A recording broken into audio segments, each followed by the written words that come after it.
Hello and welcome to Roosevelt Rebel with your host Tisa Rebel Beltran. Hi, how's it going? I recorded an episode last night. Maybe it was last night. I don't know. I feel like I just keep recording things and then I don't post them because I don't feel like I I don't know. But it is about grief. This episode's about grief. I'm just going to get into it. My dad passed away on the 27th. He hadn't been feeling good all week. We thought it was just because he overexercised at work, at therapy, not work. And he was quiet all week. And Thursday, when I was eating my lunch, my mom came in and said, "Come listen to your father. He can't breathe." I threw my fucking lunch down and I ran into the bedroom and sounded like he had fluid in his lungs. He couldn't breathe. I told my mom to call 911. They came and took him, and that was the last time that I talked to him.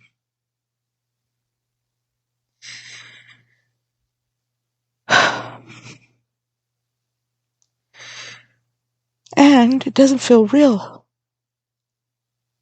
It doesn't. He was having an active heart attack. They put him in a coma. I guess that's what it would be, right? They put him so he wouldn't wake up.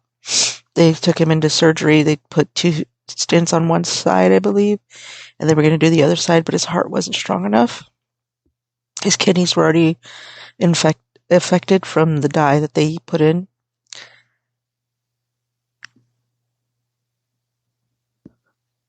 And he was 85. He lived an amazing life. But I didn't think that was the last time I was going to talk to him. If I knew that, I would have said more. Of course, everybody says that. I feel like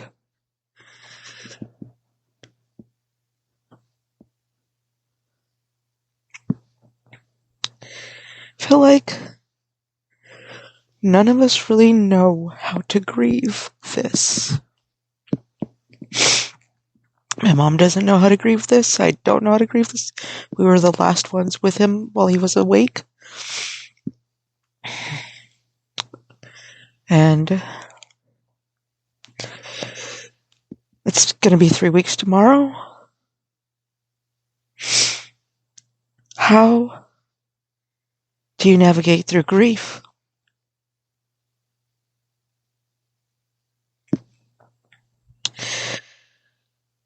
I'm accepting of this. He was an 85-year-old man. I knew eventually, he wasn't going to live forever. Nobody lives forever, so I accepted it. My whole life, he was 40 years older than me, 41 years older than me. I was afraid, ever since I was little, that he was going to die because he was so much older than me. I was so afraid of death. But he made it easier to be okay with death because he worked in that industry as a deacon, performing funerals. And I was afraid of death for so long. And the pandemic made me scared. Being on lockdown, unable to see people, afraid that my dad was going to get sick, afraid my mom was going to get sick, losing 2 people, important people, plus more in the family, but 2 major people, like my godfather, my Nino, and my Tío, who were major parts of my whole life.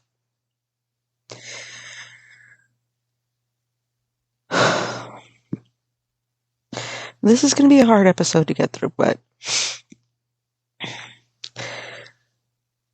today So, like, I was just worried about myself. I'm like, am I grieving correctly? Like, why am I not? It just doesn't feel real. Because he got quiet. He was here. He got COVID a couple months ago when they went to California, and he got quiet after that. He was never the same after that. The first time he got COVID, he was never the same after that. Of course, he's an older gentleman. But this last time, and I don't want my brother to fucking blame himself because I know that he is. People get sick. He tested. He didn't know he had COVID, you know? And they went to San Diego. My dad came back so sick and exhausted. My dad still went to fucking physical therapy that Friday before. No, that Wednesday. He went to therapy on that Wednesday. This heart attack started happening the Friday before. Because he was having chest pains, he couldn't sleep, he couldn't get comfortable. We called his physical therapy and they said it was probably because, you know, what exercises he was doing. And I told my dad that week, I said, even if you couldn't do it, you would still do it anyways to prove everybody that you could still do it because you don't want to be old. I said that to my dad. And then I feel kind of guilty, but it's the truth. And all these men are telling me they're the same way. They won't go to the doctor. And this is why they say that men die before their wives. It's funny and sad. Because they won't get help. They won't admit that they're sick. My dad did not admit he was sick for forever.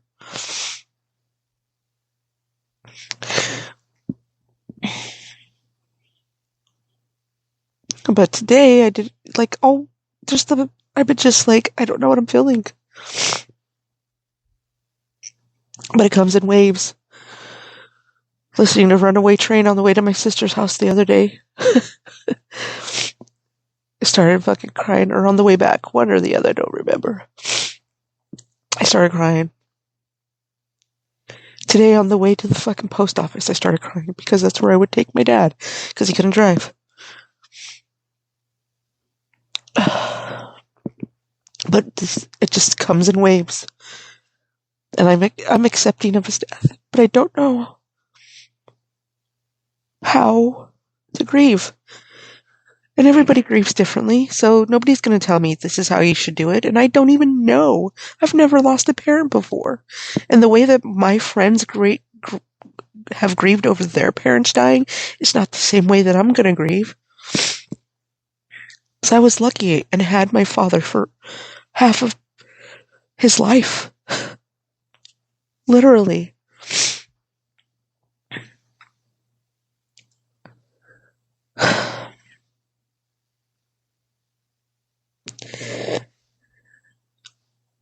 So I walked into my mom's room right now. I just felt something, you know. And I went in there and she was crying. And I said, what was wrong? And she said, your dad. And my brother's crying. I didn't see him crying, but then I saw his face and he was crying. So I started crying. And I said, I cried today at the post office. I said, it just doesn't feel real. I don't know.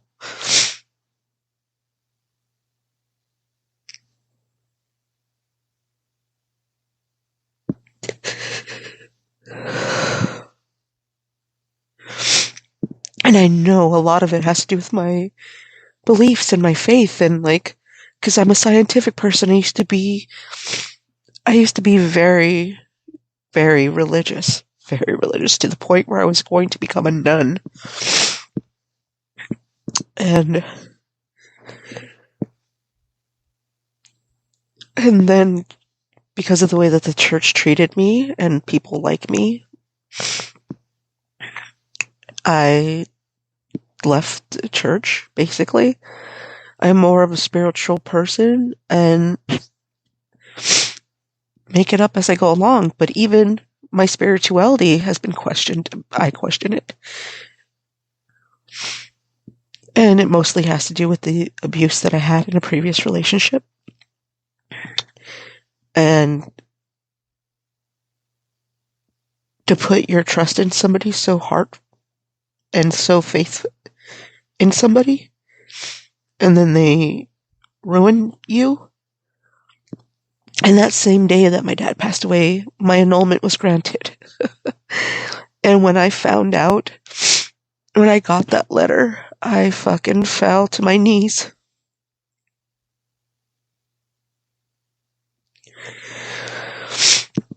I don't know. All I know is that I don't know. Like, with my scientific side of my thoughts and everything, I don't know what to believe, because then, I believe that there's so many things to believe. So, like, when somebody's dying and they say they see a light, I believe that it's just their brain dying. But then, the spiritual side of me has some hope. Has some hope there. That I do believe in spirits. I do believe in the afterlife. I do believe in reincarnation.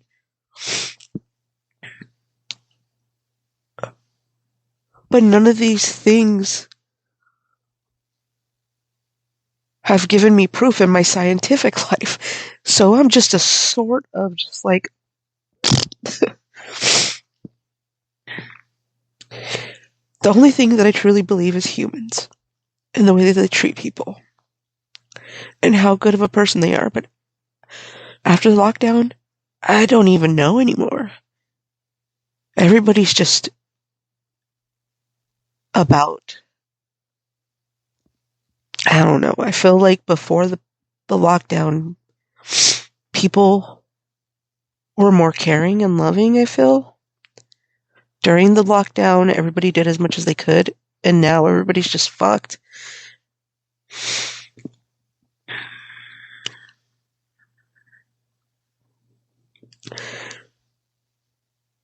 How do you grieve? I know people whose parents have died 20 years ago plus, and they're still not over their parents' death. Like, what do you do? You can't. That's what we're doing.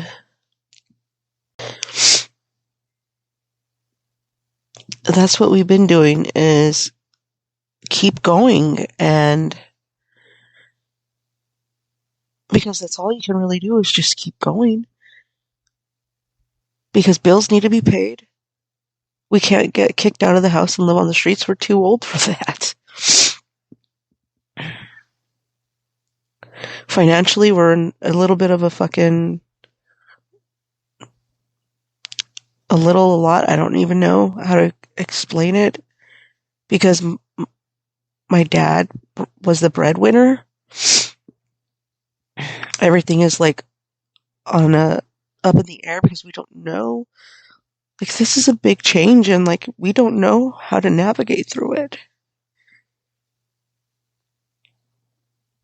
And I got offered a new position at another place, and I'm afraid to take that position because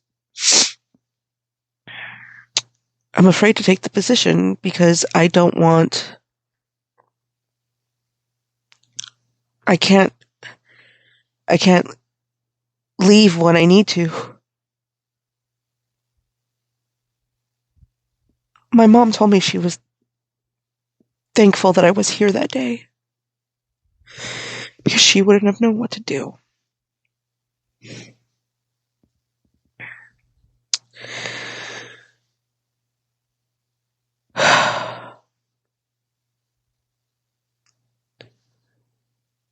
All I know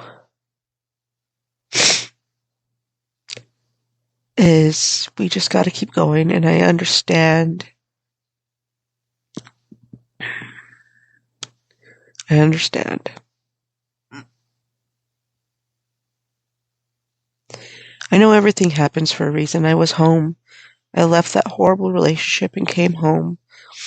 This is where I needed to be. And I can't believe it's already 10 o'clock. Where does the time go?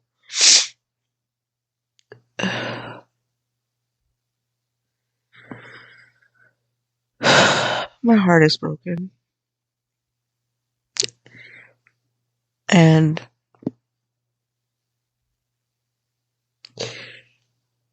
I just want to be able to, I don't know.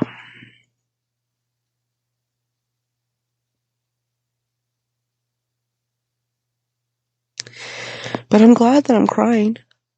I am, because I was worried. I was worried about my mental health and my emotional health. I was so worried just the past 3 weeks about it, because I'm like, shouldn't I be torn up here? What am I don't know what to be feeling. I'm concerned that I haven't cried. I've cried, but not cried. What am I supposed to feel? So it's just this is all brand new to me.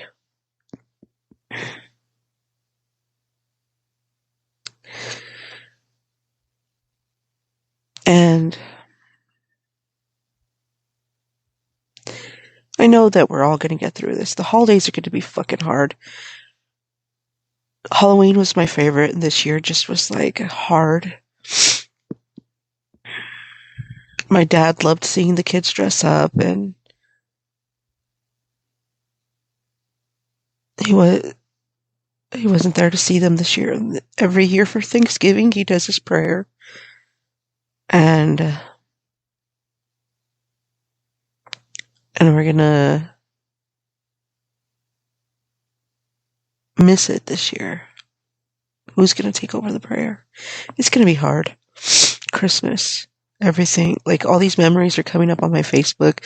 We had to look for pictures. We had to look for photos and stuff like that. So I was going through all my shit.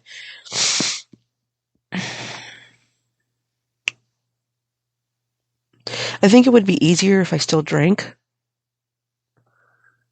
because then I could just let it all out. But now that I'm on the healthy lifestyle of not drinking the way that I was, and hardcore moderation here, and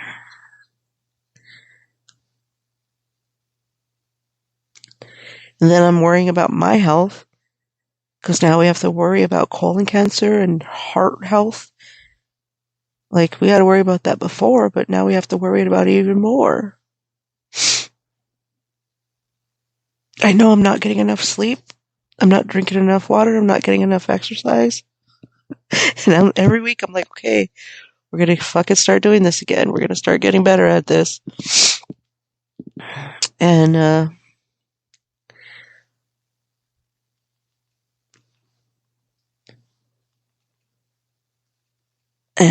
it just hasn't.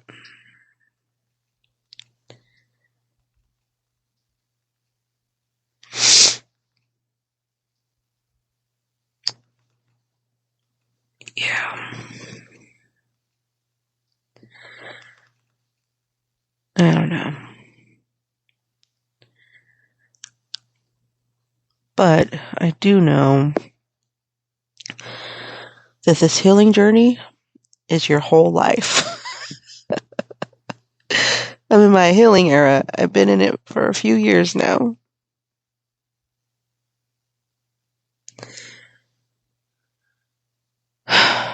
My dad, he's an amazing man. He touched many people's lives.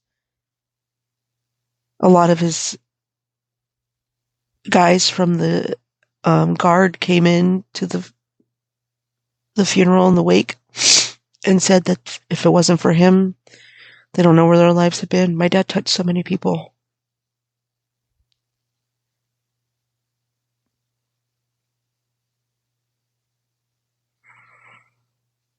I'm afraid to take this other job. I have to weigh in some options here. And I need to make this decision in the next week. So that's what I'm going to have to do.